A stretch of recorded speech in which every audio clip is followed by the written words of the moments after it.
میرے ابا گاؤں میں گھوم پھر کر سودا بیچا کرتے تھے۔ وہ ہر ہفتے شہر جا کر مال لاتے اور روزی کمانے کا جتن کرتے۔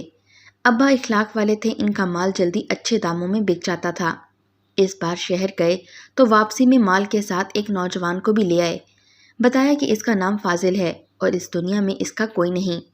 بر صغیر کی تقسیم کے وقت فسادات میں فاضل کے ماں باپ دونوں مارے گئے۔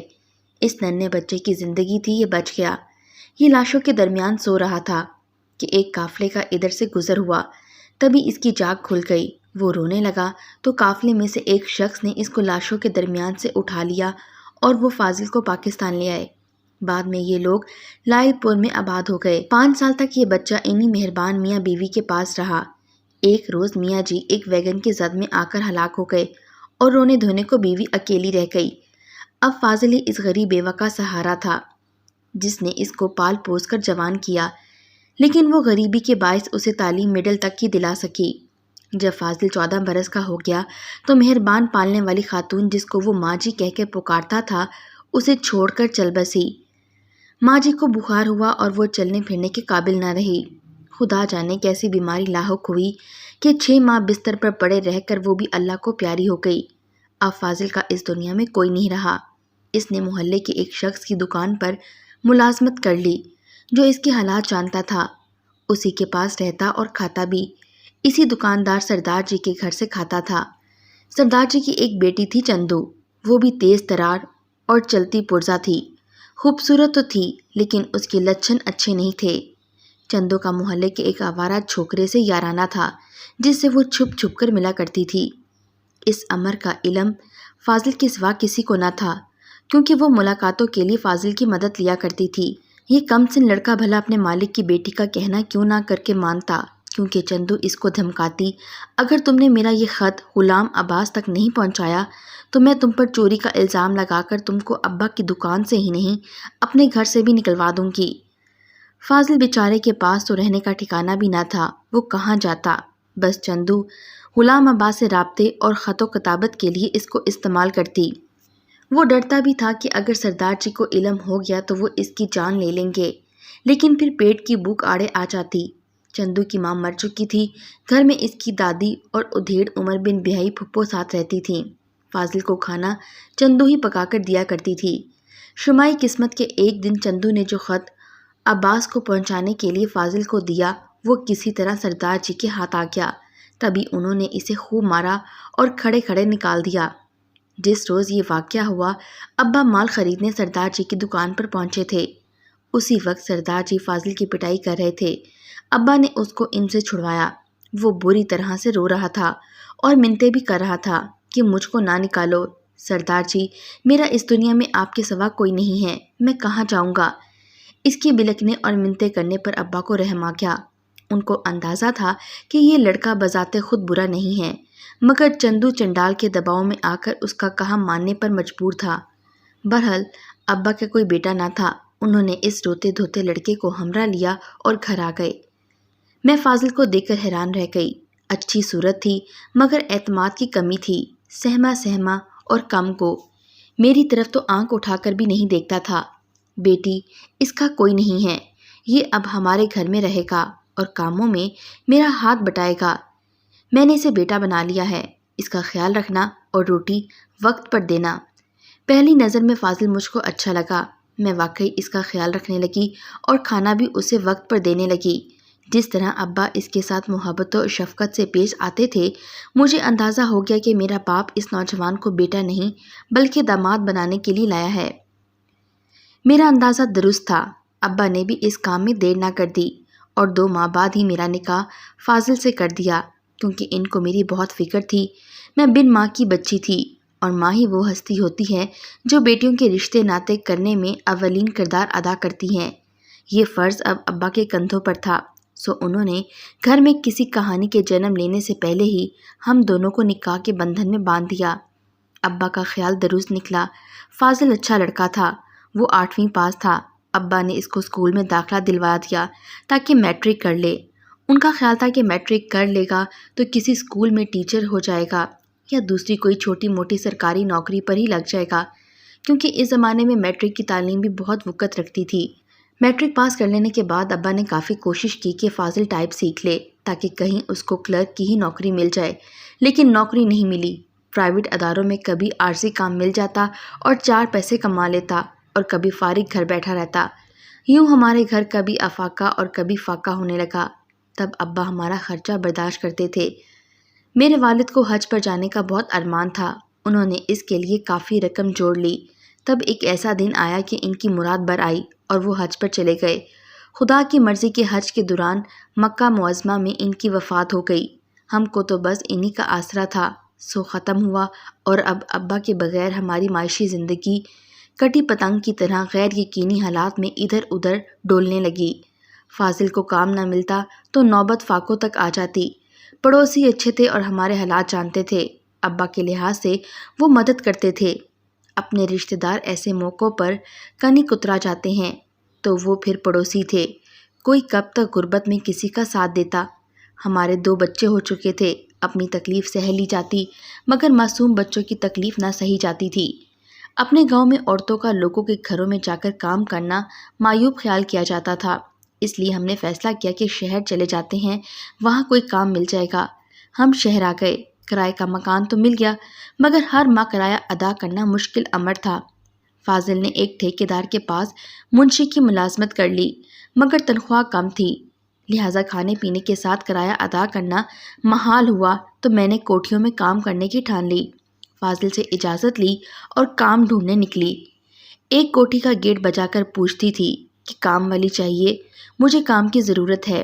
بدقسمتی کے ہر بنگلے سے یہی جواب ملا، ابھی ضرورت نہیں ہے، ہمارے پاس ملازمہ موجود ہے۔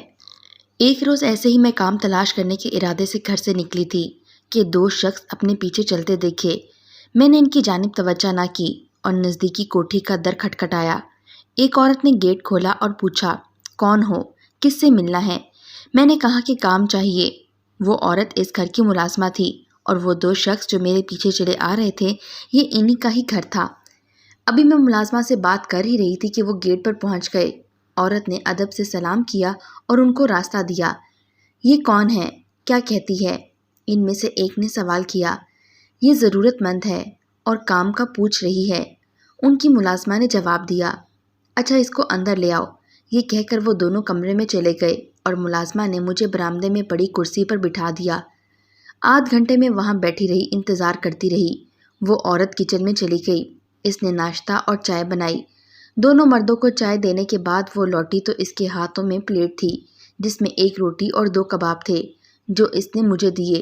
بولی، یہ لو، یہ کھا لو، میں تمہارے لیے چائے لاتی ہوں۔ مجھے یہ ناشتہ نہیں کھانا، گھر میں میرے بچے اکیلے ہیں، تو مجھے بتاؤ کام مل سکتا ہے یا نہیں تاکہ میں کوئی اور گھر دیکھوں۔ کام مل جائے گا، ذرا صبر کرو، خان لوگ ناشتہ کر لیں پھر بات کرتے ہیں، تم بھی تب تک 2 نوالے کھا لو۔ چلو کھا لو، اس نے اپنائیت سے کہا۔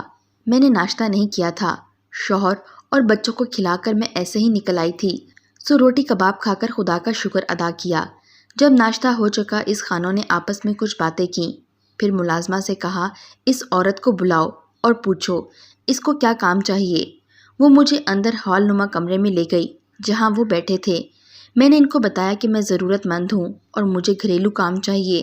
انہوں نے کہا، تم کل آنا، ہمارے ایک دوست کی بیوی کو ان دنوں ملازمہ کی ضرورت ہے لیکن ان کا گھر یہاں سے تھوڑا سا دور ہے۔ کل میں ابراہیم خان سے بات کروں گا، پھر تم کو اس کی بیوی کے پاس پہنچا دوں گا، وہاں سے تم کو اچھی تنخواہ مل جائے گی، باقی باتیں تم ان سے خود طے کر لینا۔ اللہ کی آس پر میں اگلے دن صبح 9 بجے اسی بنگلے پر دوبارہ آ گئی۔ اسی عورت نے گیٹ کھولا جس نے گزشتہ کل کھولا تھا۔ وہ مجھے اندر لے گئی اور برآمدے میں پڑی کرسی پر بٹھا دیا۔ کہنے لگی، ابھی ابراہیم صاحب اور ان کی بیگم آ رہے ہیں، یہ ہمارے خان کے رشتہ دار ہیں، تمہیں تھوڑا انتظار کرنا ہوگا۔ آج بھی مجھے آدھا گھنٹہ انتظار کرنا پڑا۔ پھر ایک کار گیٹ پر رکنے کے بعد آواز آئی۔ 2 میاں بیوی گھر کے اندر آ گئے جن کا پرتپاک استقبال مالک مکان نے آگے بڑھ کر کیا۔ اس عورت نے جو ملازمہ تھی میرا تعارف آنے والی خاتون سے کروایا جو لباس اور زیورات سے بہت امیر نظر آ رہی تھی۔ ملازمہ نے کہا، یہ ہمارے خان کی خالہ کی بیٹی ہے اور ان کو سارا دن کے لیے ملازمہ چاہیے۔ اس نے کہا، میں صبح سے شام 4 بجے تک کام کر سکتی ہوں، کیونکہ اس کے بعد مجھ کو گھر پر اپنے بچوں کو دیکھنا ہوگا اور ان کا کھانا وغیرہ بھی بنانا ہوگا۔ خاتون جس کا نام زرینہ تھا کہنے لگی، ٹھیک ہے، تم شام کو 4 بجے چھٹی کر جانا۔ تنخواہ کیا لوگی؟ آپ جو دے دیں گی۔ 1000 روپیہ۔ مجھے اپنے کانوں پر یقین نہ آیا، کیونکہ ان دنوں تو 1 روپیہ آج کے 100 روپے کے برابر ہوا کرتا تھا اور پورے مہینے کی اجرت ملازمہ کو 200 سے زیادہ نہیں ملتی تھی۔ خوشی سے میری آنکھیں چمک اٹھیں اور دل بلیوں اچھلنے لگا۔ میں نے کہا، منظور ہے بی بی صاحبہ، آپ اپنا گھر دکھا دیں، میں کل سے کام پر آ جاؤں گی۔ تھوڑا سا انتظار کرو، میں اپنے بھائی سے بات کر کے آتی ہوں۔ وہ ڈرائنگ روم میں چلی گئی۔ 15 منٹ بعد شوہر کے ساتھ باہر نکلی اور کہنے لگی، چلو گاڑی میں بیٹھو اور میرا گھر دیکھ لو۔ میں ان کے ساتھ گاڑی میں بیٹھ گئی۔ 20 منٹ کے فاصلے پر ان کا گھر تھا۔ بڑا سا شاندار بنگلہ، اعلیٰ فرنیچر، اور وہ بھی وہاں ملازمین تھے۔ بہرحال میں نے اچھی طرح راستہ دھیان میں رکھا تھا۔ سیدھی سڑک تھی اور ایک جگہ بڑا سا پارک آتا تھا، اسی کے پاس ان کا گھر تھا۔ پہلی بار ہی مجھ کو راستہ یاد ہو گیا۔ اس روز تو میں نے کام سے معذرت کہی، کیونکہ فاضل کو بتانا ضروری تھا۔ اگلے دن آنے کا وعدہ کر کے میں گھر آ گئی۔ بیگم بہت اچھی تھی اور مہربان تھیں۔ سخی اتنی کہ پھل فروٹ اور بچا ہوا اتنا کھانا روز شام کو دے دیتی کہ مجھے، میرے شوہر اور بچوں کو پیٹ بھر کھانے کے بعد بھی بچا رہ جاتا، جو میں اپنی پڑوسن کو دے دیا کرتی تھی۔ مجھے یہاں کام کرتے ہوئے 6 ماہ گزر گئے کہ اس خاتون نے ایک روز کہا کہ ہمارے گھر کچھ مہمان آ رہے ہیں، کل تم جلدی آ جانا۔ میں وقت سے 1 گھنٹہ قبل ہی صبح کو کام پر پہنچ گئی۔ یہ لوگ پشاور سے آئے تھے اور خان صاحب کے دوست تھے۔ ان کے ساتھ کوئی عورت نہ تھی اور یہ 2 مرد حضرات ہی تھے۔ جب دعوت ختم ہو گئی تو شام کافی گہری ہو گئی۔ اندھیرا پھیل رہا تھا۔ مجھے اپنے بچوں کی فکر تھی۔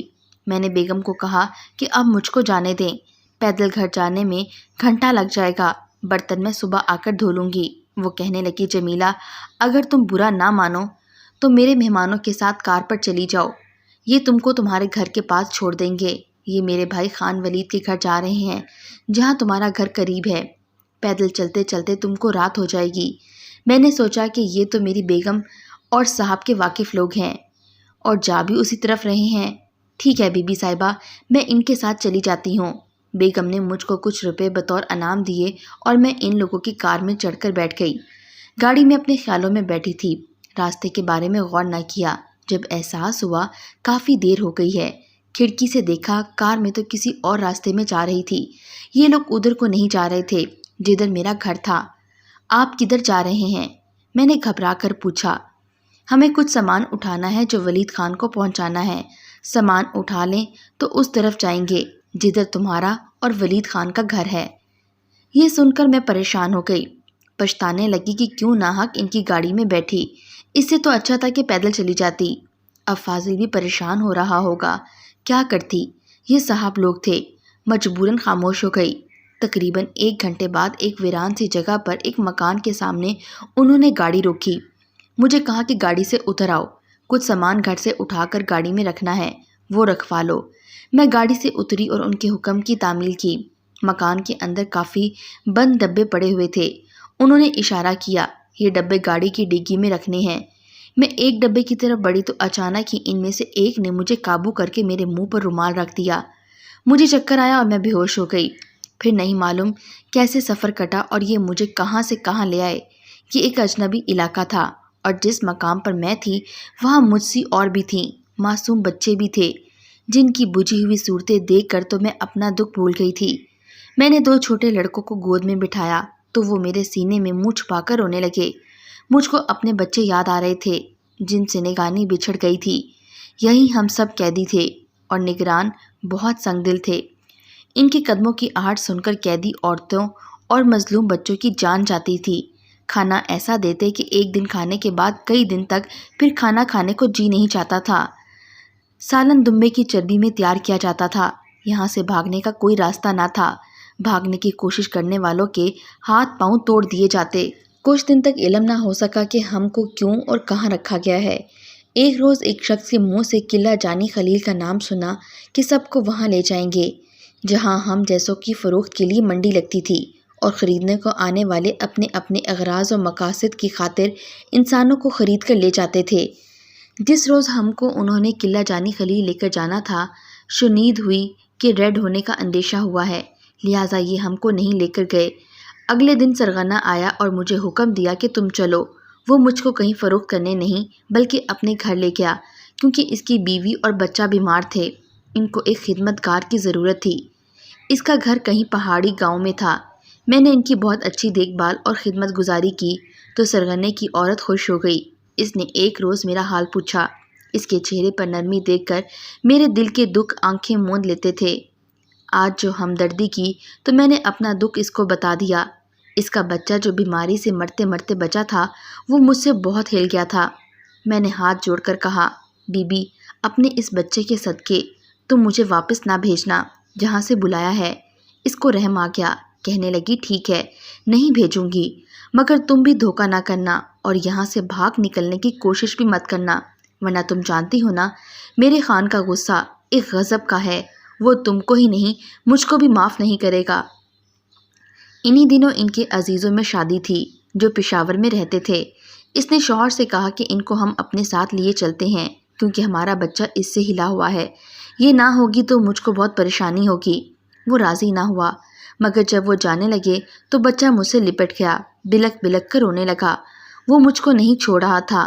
تب عورت نے منت کی کہ تم اس کو میرے ساتھ جانے کی اجازت دے دو خان، وعدہ کرتی ہوں کہ اس کی سخت نگرانی کروں گی۔ 2-3 روز کی تو بات ہے۔ اپنے بچے کی وجہ سے خان نے جانے کیسے مجھ کو بیوی کے ساتھ پشاور جانے کی اجازت دے دی۔ بیوی سے کہا، خیال رکھنا وہاں یہ کسی سے فالتو کلام نہ کرے۔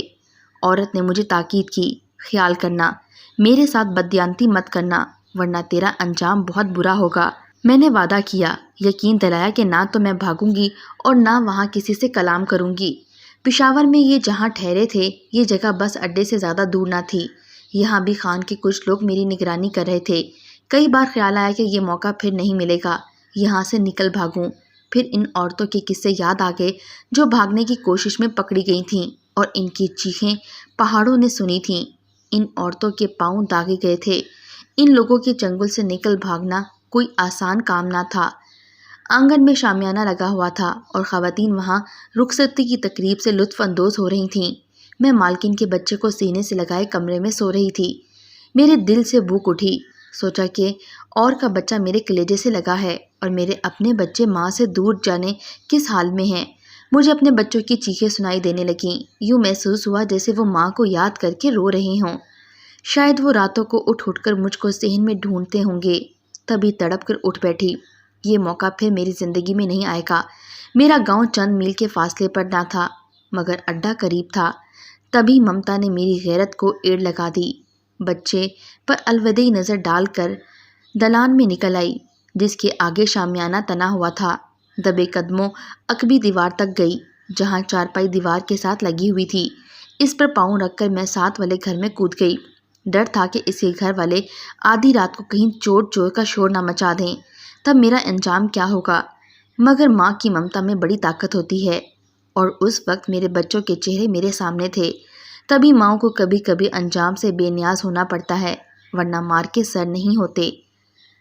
پرلی طرف کونے میں کود پڑی۔ مجھے چوٹ آئی، تھوڑی سی آواز بھی ہوئی مگر اتنی نہیں کہ شادی والے گھر میں یہ آواز کوئی سن پاتا۔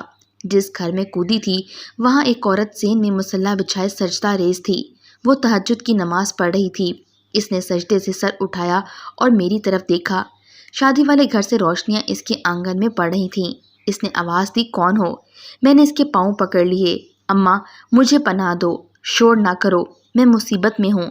اس نے پاس رکھی ٹارچ کو روشن کیا اور میرے چہرے پر روشنی پڑتے ہی پہچان گئی۔ اس نے مجھ کو اپنے گھر کے چوبارے سے برابر والے گھر کے صحن میں خان کے بچے کو کھلاتے ہوئے دیکھا تھا۔ بولی، تم ان کی ملازمہ ہو؟ بچے کی آیا؟ ہاں، مگر اس وقت میری زندگی خطرے میں ہے۔ وہ مجھ کو کمرے کے اندر لے گئی۔ تب میں نے اس کو مختصراً بتایا کہ جس مہمان عورت کے ساتھ یہاں شادی میں آئی ہوں اس کے خاوند نے مجھ کو اغوا کیا تھا۔ میرے بچے میرے بغیر بدحال اور شوہر بیچارہ جانے کس حال میں ہوگا۔ مجھے یہاں سے سلامت نکل جانے کا موقع دو۔ اس نے مجھے کپڑے دیے اور بولی، یہ پہن لو اور چادر میں خود کو لپیٹ کر پھوک پھوٹنے سے پہلے نکل جاؤ۔ گلی سے سڑک پر نکلو گی تو آگے ہی تھوڑی دور بس اڈا ہے، وہاں سے کوئی بس پکڑ لینا اور یہ لو روپے، لیکن منہ اندھیرے نکل جاؤ۔ میرے گھر کے پچھلے دروازے سے اب مزید یہاں مت رکو ورنہ پکڑی جاؤ گی۔ اگر راستے میں پکڑی جاؤ تو بھی میرا نام مت لینا، ہم ان لوگوں سے دشمنی مول نہیں لینا چاہتے۔ میں نے جلدی سے کپڑے بدلے، چادر لپیٹی اور اسی وقت ان کے عقبی دروازے سے گلے میں نکل کر گلیوں گلیوں سڑک پر آ گئی۔ آگے ایک رکشے والا شاید اڈے ہی کی طرف جا رہا تھا۔ مجھے دیکھ کر رکشہ روکا تو میں نے کہا کہ مجھے بس اڈے تک پہنچا دو، لاہور جانا ہے۔ اس نے مجھے اڈے پر پہنچا دیا، ٹکٹ بھی لے کر دی اور لاری پر بٹھا کر چلا گیا۔ وہ کوئی شریف آدمی تھا۔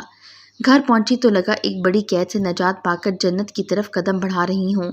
خوشی کے آنسو گراتے ہوئے گھر کی دہلیز کی طرف قدم بڑھا دیے، مگر یہ کیا؟ در کھلا تھا مگر آنگن میں دھول اڑا رہی تھی۔ فاضل تھا اور نہ ہی بچے۔ صحن میں چارپائی پڑی تھی اور ایک بوڑھا آدمی اس پر بیٹھا حقہ گڑگڑا رہا تھا۔ ایک کونے میں بچوں کے کچھ ٹوٹے پھوٹے کھلونے پڑے تھے۔ کلیجہ تھام لیا اور بوڑھے سے پوچھا، بابا جی اس مکان میں فاضل اور بچے رہتے تھے، وہ کہاں چلے گئے؟ کہنے لگے معلوم نہیں، میں تو کرایہ دار ہوں۔ محلے والے کہتے ہیں کہ اس کی بیوی گم ہو گئی تو وہ نا امید ہو کر بچوں کے ساتھ کہیں چلا گیا۔ ساتھ والی ہمسائی کے گھر گئی، اس نے بتایا کہ بچے تم کو یاد کر کے روتے تھے اور فاضل ان کو دیکھ کر تڑپتا تھا۔ وہ کسی کو بتا کر نہیں گیا کہ کہاں جا رہا ہے۔ میری دنیا اندھیر ہو گئی۔ جن کی خاطر جان پر کھیل کر یہاں پہنچی ان کی صورتیں بھی نہ دیکھنی نصیب ہوئیں۔ اسی پڑوسن سے کچھ رقم لی اور اپنے والد کے گھر آئی، وہاں تالا پڑا تھا، فاضل ادھر بھی نہیں آیا تھا۔ یہاں کے لوگوں کے ہمارے حالات کے بارے میں کچھ علم نہیں تھا۔ اسی غم میں ایسی بیمار پڑی کہ موت آنکھوں کے سامنے رقص کرتی نظر آنے لگی۔ اپنے گاؤں کے خدا ترس لوگوں نے سہارا دیا، میرا علاج کرایا۔ وہ تو یہی سمجھ رہے تھے کہ میں نے شوہر سے بے وفائی کی ہے، اسی وجہ سے وہ بچے لے کر کہیں چلا گیا ہے۔ جب اصل حالات ان کو بتائے، انہیں مجھ سے ہمدردی ہو گئی۔ انہوں نے بھی کوشش کی مگر فاضل اور بچوں کا کہیں پتہ نہ چلا۔ کتنے برس گزر گئے فاضل اور بچوں کو ڈھونڈتے ہوئے، اب تو قدم بھی تھک چکے ہیں۔ کچھ سمجھ میں نہیں آتا ان کو کہاں ڈھونڈوں۔ روح میں جو جدائی کا درد کا جہنم دہک رہا تھا، اس کی آگ ٹھنڈی نہیں پڑتی اور آنسو جلتی پر تیل کا کام کرتے ہیں۔ یوں لگتا ہے کہ جیسے فاضل نے یہی سمجھا کہ میں کسی کے ساتھ چلی گئی ہوں، بچے چھوڑ کر بھاگ گئی ہوں، اس کے ساتھ بے وفائی کی، تبھی اس نے پلٹ کر خبر نہیں لی۔